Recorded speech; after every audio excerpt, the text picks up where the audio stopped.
ఏంటప్పు గారు ఇది? మా అమ్మ నా పెళ్లి కోసం దాచిన బంగారం. మరి నాకెందుకు? ఇంకా మీవి మావి అంటూ ఏమీ లేవు, అన్నీ మనవే. వద్దప్పు గారు, బాగోదు. పర్వాలేదు, ఉంచండి.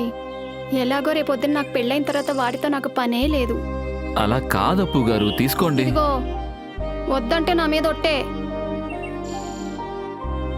ఇవి మన ఇంటి కోసం. అయ్యో, అసలు విషయం చెప్పడమే మర్చిపోయాను. ఏంటిదప్పు గారు? లక్కీ డిగ్రీ అయిపోయి ఖాళీగా ఏదో జాబ్ ట్రయల్స్ కోసం తిరుగుతున్నాడంట కదా. హా, అది కూడా సరిగ్గా అవటం లేదు.